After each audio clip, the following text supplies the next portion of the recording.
আসসালামু আলাইকুম।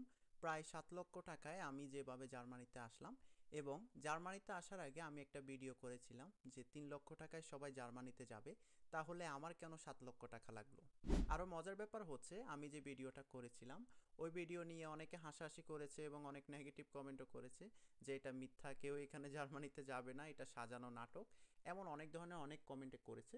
কিন্তু ওই ভিডিওতে যারা ছিল প্রায় সবাই জার্মানিতে অলরেডি চলে আসছে, শুধুমাত্র একজন বাকি আছে, এবং কি উনিও ইনশাল্লাহ সামনের এপ্রিল মাসে চলে আসবে। তো আজকের ভিডিওতে জার্মানিতে আসার সিদ্ধান্ত নেওয়া থেকে শুরু করে টোটাল 2 বছরের প্লাস যে প্রসেসিংটা আমার লেগেছিল, সেই প্রসেসিংটা আমি খুব সংক্ষেপে ব্যাখ্যা করার চেষ্টা করব ইনশাল্লাহ।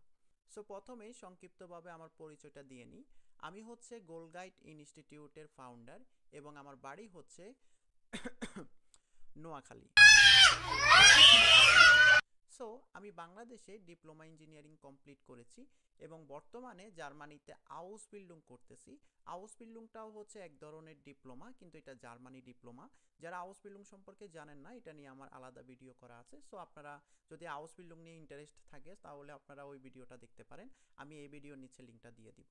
সো ডিপ্লোমা লাইফের শুরু থেকে আমার স্বপ্ন ছিল জার্মানিতে যাওয়ার, আসার, না যাওয়ার হবে না আসার, কারণ আমি অলরেডি জার্মানিতে আছি। अरे कहना क्या चाहते हो? জার্মানিতে যেহেতু মাগনা মাগনা পড়ালেখা করায়, অর্থাৎ কোনো টিউশন ফি নেই। সো আমার স্বপ্ন ছিল বাংলাদেশে ডিপ্লোমা ইঞ্জিনিয়ারিং শেষ করে তারপর জার্মানিতে বিএসসি করতে আসব। কিন্তু সমস্যা ছিল, ডিপ্লোমার শেষের দিকে আমি জানতে পারি যে ডিপ্লোমার পরে সরাসরি জার্মানিতে বিএসসি করতে আসা যায় না, আপনাকে ভার্সিটিতে 1 বছর পড়ে 13 ক্লাস কমপ্লিট করে তারপর জার্মানিতে বিএসসি করতে আসতে পারবেন। আমি যখন এই বিষয়টা নিয়ে খুব ডিপ্রেশনে পড়ে যাই, আরও 1 বছর ভার্সিটিতে পড়তে হবে, ঠিক এ সময় আমি আউসবিল্ডিং সম্পর্কে জানতে পারি, এবং আউসবিল্ডিংটা আমার কাছে এত ইন্টারেস্টিং লাগে যে আমাকে পড়ালেখা করাবে, কাজ শেখাবে, পাশাপাশি স্যালারিও দিবে মাসে মাসে, এবং আমাকে জার্মানিতে স্থায়ীভাবে বসবাস করারও সুযোগ দেওয়া হবে। তো আমি সিদ্ধান্ত নিতে আর বেশি দেরি করি না, তো দ্রুত সিদ্ধান্ত তো নিয়ে ফেলি যে জার্মানিতে আউসবিল্ডিং করতে আসব। কিন্তু সমস্যা ছিল, আউসবিল্ডিং করতে হলে জার্মান ভাষা শিখতে হবে। তারপর 2022 সালের শুরুর দিকে আমি ভাষা শেখা শুরু করে দিই, কিন্তু ভাষা শেখার 2 মাসের মধ্যে আমি আগ্রহ হারিয়ে ফেলি, এবং আমি চেষ্টা করি আমার সিদ্ধান্তটা পরিবর্তন করার। এবং আমি খুব বড় একটা ভুল সিদ্ধান্ত নিতে গিয়েছিলাম যে 10 থেকে 15 লাখ টাকা দিয়ে কন্ট্রাক্ট করে ইউরোপের যে কোনো একটা দেশে সেটেল হয়ে যাব। কিন্তু আমি লক্ষ্য করলাম আমার অনেক পরিচিত লোক আছে যারা অলরেডি ইউরোপের জন্য এরকম লাইন দিয়ে প্রায় 3 থেকে 4 বছর বসে আছে। তারপর আমি আমার ভুলটা বুঝতে পারি যে ইউরোপের জন্য লাইন দিয়ে অন্যের উপর নির্ভরশীল হয়ে বসে থাকাটা সবচাইতে বড় বোকামি হবে। সেজন্য চিন্তা করি যে নিচেই কিছু একটা করতে হবে। এরপর অন্য কোনো চিন্তা না করে আমার সম্পূর্ণ ফোকাস জার্মান ভাষার উপরেই দিলাম, এবং 10 মাসের মধ্যে আমি জার্মান ভাষার B1 লেভেল কমপ্লিট করে ফেলি। এরপর আমি পরীক্ষার জন্য প্রস্তুতি নেওয়া শুরু করি। পরীক্ষার প্রস্তুতি নেওয়া শুরু করব এমন সময় জার্মানিতে থাকে বাংলাদেশি 2জন ভাইয়ের সাথে আমার পরিচয় হয়। তারা আমাকে বলে যে আমাকে খুব সহজে একটা আউসবিল্ডিং ম্যানেজ করে দিবে, শুধুমাত্র আমার জার্মান ভাষার B1 সার্টিফিকেট থাকলেই হবে। এবং আমাকে বলা হয় আপনি অ্যাপ্লিকেশনে অনেক ভুল করতে পারেন, আপনার অনেক সময় নষ্ট হতে পারে, আমরা আপনার সময়টা অনেক সেভ করে দিব, আপনি শুধুমাত্র জার্মান ভাষার পরীক্ষার উপর ফোকাস করেন, আর আউসবিল্ডিংয়ের যে দায়িত্বটা সেটা আমাদেরকে দিয়ে দেন। ठीक है। বিষয়টা আমার কাছে মেঘনা চাইতে বৃষ্টির মতো ছিল, কিন্তু এই বৃষ্টির পানিতে যে বন্যা উঠে যাবে সেটা আমি কল্পনা করতে পারি নাই।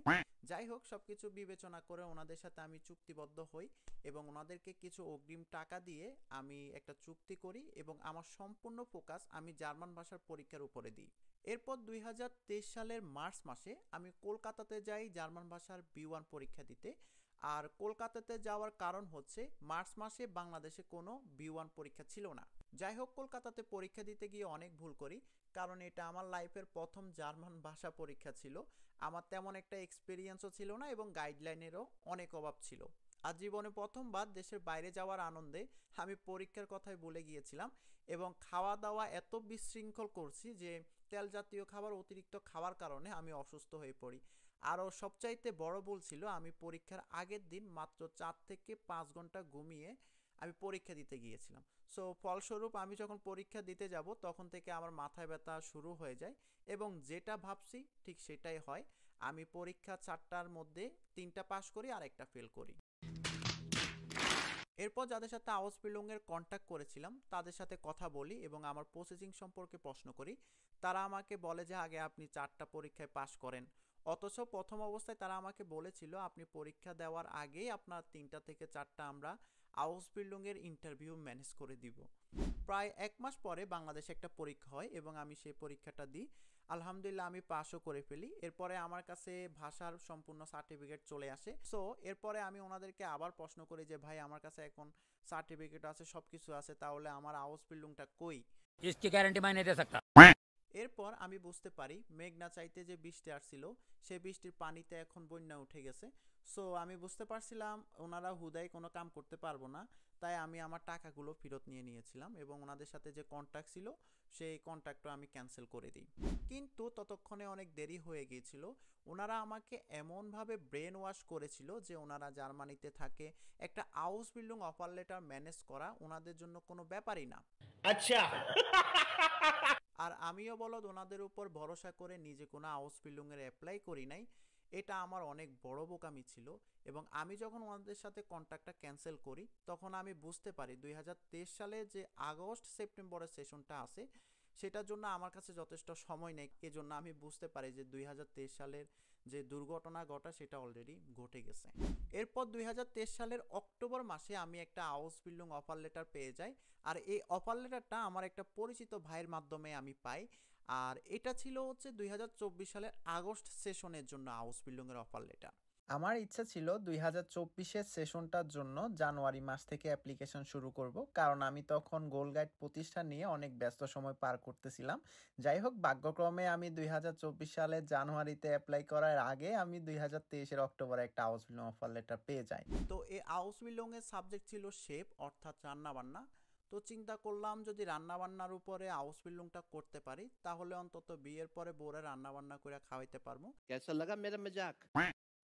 কিন্তু কিছুদিন পরে যখন আমার বন্ধু বান্ধবেরা নিজে নিজে অ্যাপ্লাই করে house building offer letter manage করে ফেলে তখন আমি চিন্তা করলাম তোরা যাবি মাগনা মাগনা, আমি কেন 3000 ইউরো দিয়ে house building offer letter contact করে যাব। তখন আমি সিদ্ধান্ত নিই যে না, এখন থেকে আমি অ্যাপ্লাই করে আমিও নিজে নিজে একটা অফার লেটার ম্যানেজ করব। ठीक है কিন্তু পরবর্তীতে সিদ্ধান্ত পরিবর্তন করি, কারণ আমার বন্ধুরা নার্সিং সেক্টরে হাউস বিল্ডিং পেয়েছে। আর শেপের একটা হাউস বিল্ডিং নিজে নিজে অ্যাপ্লিকেশন করে পাওয়াটা অনেক কঠিন। সেজন্য আমি সিদ্ধান্ত নিই আমি টাকা খরচ করে হলো এই শেপের হাউস বিল্ডিংটাতে আসবো। যাই হোক, মূল কথা হচ্ছে ইউরোপে শেপের অনেক ডিমান্ড। যদিও আমি ডিপ্লোমা ইঞ্জিনিয়ারিং করেছিলাম অটোমোবাইল টেকনোলজি নিয়ে, কিন্তু শেপের সাবজেক্টটা আমার খুবই পছন্দের একটা সাবজেক্ট। এবং আমি সিদ্ধান্ত নিই যে 3000 ইউরো হোক 5000 ইউরো হোক আমি এই শেপের সাবজেক্ট নিয়ে হাউস বিল্ডিং করবো ইনশাল্লাহ। যেমনটা অনেককেই দেখবেন প্রাইভেট ভার্সিটিতে টাকা খরচ করে পড়ে একমাত্র নিজের পছন্দের সাবজেক্টের জন্য।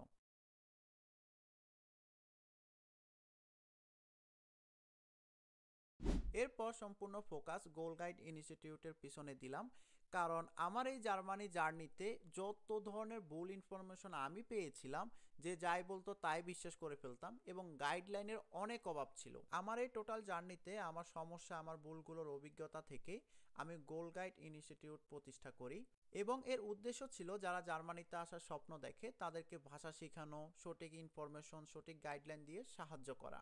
শুরুর দিকটা যদিও অনেক কঠিন ছিল, কিন্তু বর্তমানে আলহামদুলিল্লাহ আমি সফল। আমার স্বপ্ন বাস্তবায়ন হয়েছে। আমি 2024 সালের আগস্টে জার্মানিতে এসেছি এবং আমার গোল গাইড প্রতিষ্ঠানও অনেক বড় হয়ে গেছে।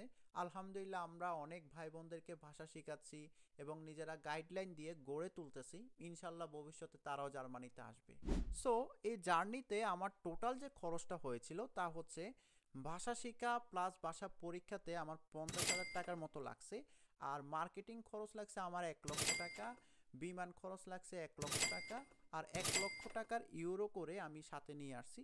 সো এরপরে হচ্ছে আমি যে হাউস বিল্ডিংয়ের কন্ট্রাক্টটা যার সাথে করেছিলাম ওই ভাইকে আমার 3.5 লক্ষ টাকা দেওয়া লাগছে। তো টোটাল এরকম আমার 7 লক্ষ টাকার মতো লাগছে। আর আনুষঙ্গিক আরও কিছু খরচ আছে, আমি সেগুলোর কথা এখন বললাম না। তবে আমার এই সফলতার পিছনে আত্মীয় স্বজনদের দোয়া সাপোর্ট তো অবশ্যই ছিল, আমার নিজেরও চেষ্টা ছিল, কিন্তু সবচাইতে বড় কথা হচ্ছে যিনি সফলতা দেওয়ার মালিক তিনি আমাকে সফল করছেন, এটাই হচ্ছে সবচাইতে বড় কথা। কারণ আমি এমন এমন কিছু পরিস্থিতিতে পড়েছিলাম যেখানে একটা ভুল সিদ্ধান্তে আমার পুরো জীবনটাই পরিবর্তন হয়ে যেতে পারত। তাছাড়াও ভাষা শেখার জন্য ধৈর্য, পরীক্ষা দেওয়ার জন্য সাহস এবং 2023 সালের আউসবিল্ডিংটা মিস করার পরও যে 2024 সালের জন্য আমাকে মানসিকভাবে প্রস্তুত করে তুলছে, এটার জন্য আমি আল্লাহ তাআলার আসলেই বিশেষভাবে শুকরিয়া আদায় করি, আলহামদুলিল্লাহ। যাই হোক, আলহামদুলিল্লাহ বর্তমানে আল্লাহ তাআলা আমাকে জার্মানিতে একটা সুন্দর জীবন দিয়েছে। যারা জার্মানিতে আসার স্বপ্ন দেখেন, আমি দোয়া করি আল্লাহ তাআলা সবার স্বপ্ন বাস্তবায়ন করুক। সবাই সুস্থ থাকবেন, ভালো থাকবেন। আসসালামু আলাইকুম, আল্লাহ হাফেজ।